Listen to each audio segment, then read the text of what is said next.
முக்கியமான ஒரு வேலை. ரொம்ப நாள் வச்சு ஆர்டர் கிடச்சிருக்கு. என்ன வேலை? 40 பேருக்கு வெந்நீர் வைக்கணும். 40 பேருக்கு வெந்நீர் வைக்கணும். சமையல் வேலைக்கு கிளம்பிட்டேன். முக்கியமான வேலை. ஆமாம், நீங்கள் யாரு? நீங்கள் பெரிய சமையல் வல்லுநரா? ஆமாம்மா. என்னென்னலாம் செய்வியா? நிறைய வெந்நீர் வைப்பேன், பச்சை தண்ணி வைப்பேன், அப்புறம் சுடு தண்ணி வைப்பேன். இந்த வெந்நீரையும் சுடு தண்ணியை வைக்க தெரிஞ்சவங்களுக்கு உனக்கு ஆற வைக்க தெரியுமா? தெரியும் தெரியும். அதை முதல் நல்லா கற்றுக்கிறேன். அதுக்குதான் அசிஸ்டன்ட் தேடிக்கிட்டு இருக்கேன். நான் வந்து வேலை சொல்லி தருவா? வேலைக்கு வரீங்களா? எதுக்கு?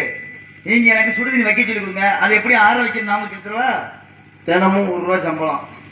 சரி, மாதம் 30 ரூபா பிடிமானம். மாதம் 30 ரூபா பிடிமானம் பிடிச்சிக்க வேண்டியது. ஆமாம். முக்கியமாக இன்னொரு விஷயம், அந்த மாதம் முடிக்கிறது எதுக்கு தெரியுமா? எதுக்கு? அது மரண பண்டு. யாருக்கு? யாருக்கோ, வக்கீலுக்கு. ஆனால் வேலை சுத்தமாக இருக்கணும். இப்போ என்னோட ஒரு விஷயத்தை சொல்லிடவா? நீங்கள் மாதத்துக்கு ஒரு நாளைக்கு 1 ரூபா, மாதத்துக்கு தினமும் 1 ரூபா, தினமும் ஒரு நாளைக்கு 1 ரூபா சம்பளம். 1 ரூபா ஊதியம் கொடுத்துட்டு 30 நாளைக்கு நீங்கள் பண்ணி கொடுத்துருவீங்க. தினமும் 1 ரூபா கொடுப்பேன். தினமும் 1 ரூபா பிடிச்சிக்குவீங்க. இதெல்லாம் உங்களோட வரைமுறை. எனக்கு நான் வந்து பழக வந்துன்னா நான் என்ன செய்ய தெரியுமா? இந்த சுடுதண்ணி காய வைக்க தெரிஞ்சிருக்குது. திடீர்னு ஒரு விஷயம், இந்த என்ன தினமும் 1 ரூபாய் எடுத்துக்கிறாரு அப்படின்னு கோவப்பட்டு சுடுதண்ணியோட உங்களையும் சேர்த்து போட்டு காய வச்சேன்னா வச்சிருந்தேன். சொல்றேன், சாப்பிட்டோன்னா தூங்கிடணும். தூங்கி இருந்துச்சோன்னா சாப்பிடணும். எதுக்கு? சரி, என்ன இப்படி வந்திருக்கீல்ல யார் இல்லாத இடத்துக்கு? என்ன இப்படி? ஒருத்தர் வீட்டுக்குள்ளே போகிறப்ப ஆம்பளை ஆளு இருக்கால நான் பார்த்துட்டு போனோம்.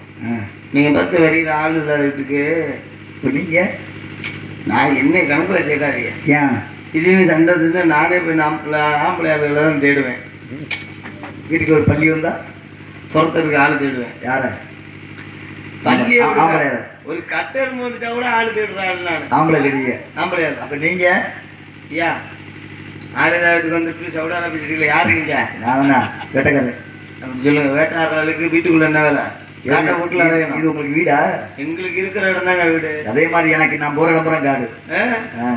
கண்ட இடத்துக்கு போக கூடாது. ஏன் அதுக்கு? ஆமா, நான் கண்ட இடத்துக்கு மட்டும்தான் போறேன், கண்ட இடத்துக்கு போறேன் கிடையாது. என்ன உள்ள போகணும் சொன்னீங்களே? என்ன என்னது வச்சு? உங்களுதா? அதான் என்னது? அது என்னது? உங்களுக்கு தான். அதான் என்னது? அது என்னது? உங்களுக்கு தாங்க. ஆமா, அதான் என்னது? அது என்னதுன்னு இல்லை. மறுபடியும் என்னது என்னன்னு சொன்னா அம்புக்கு வேலை கொடுத்துனாதா? என்ன தோசை கரண்டி? எது தோசை கரண்டி? உங்களோட தோசை கரண்டி இப்படிதான் இருக்கும். அப்போ தான் சொல்லுங்க ஐயா. பிரேயர் சொல்லணும். 2026 ஏதோ புதுசாக மாடல் பண்ணி இது வந்து அம்பு. சரி, நான் என்ன சொல்கிறேன், குறிப்பிட்ட தன்மை குறிஞ்சி நாட்டு மக்களுக்கு உண்டு. அப்போ உங்களுக்கு உண்டு. கண்டுபிடிச்சிட்டு குறி பார்ப்பீங்களா? கண்டுபிடிச்சிட்டேன். குறி பார்ப்பீங்களா? நீங்கள் காலகாலத்தில் கால்கட்டு போட வந்திருக்கீங்க. யாருக்கு? ஆனால் என் தங்கச்சிக்கிட்ட உங்களை நான் ஒப்படைக்க மாட்டேன். உங்ககிட்ட என் தங்கச்சி ஒப்படைக்க முடிவு பண்ணிட்டேன். முடிவு பண்ணிட்டீங்க. ஆனால் நீங்கள் எப்படி சின்ன வயசில் பார்த்த மச்சான திடீர்னு வந்துட்டாரு, அப்படி நீங்கள் குறியை பார்த்தீங்களோ? முதல்ல நமக்கு என்ன உறவு முறை, மச்சாங்கிற முறை எப்படி வந்துச்சு?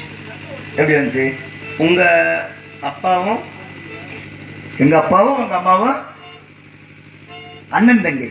அப்போ நீங்கள் எனக்கு சித்தப்பா தானே வேணும். காட்டுக்குள்ளே இருக்காங்களா? புத்தி மழங்கி போச்சா? சரி மச்சான், போது வரணும் போங்க. வரது என் தங்கச்சி உங்களுக்கு தான். எப்போ வருது?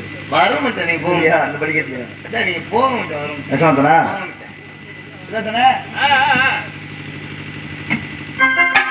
போங்க மச்சான்.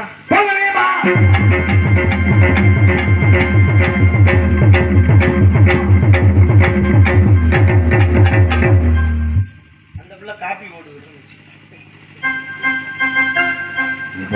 திடீர்னு பாரு கைவிடியா? உன்ன மாதிரி சமூக சேவை காலையிலேயே ஒரு அழகான அற்புதமான கூட்டிட்டு வந்துடுறேன்னு சொல்லு மச்சான். அப்படியா?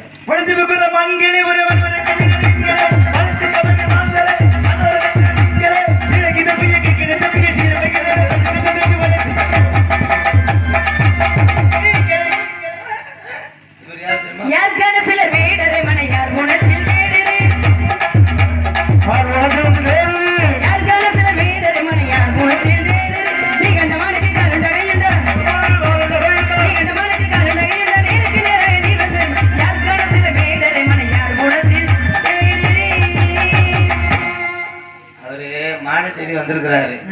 மானாலாம் நம்ம கொடுக்க முடியாது. சரி தங்கச்சியை வர சொல்லி பேசுவோம். கூப்பிடுங்க. தங்கச்சி, வாட குடிக்க வந்த மல்லி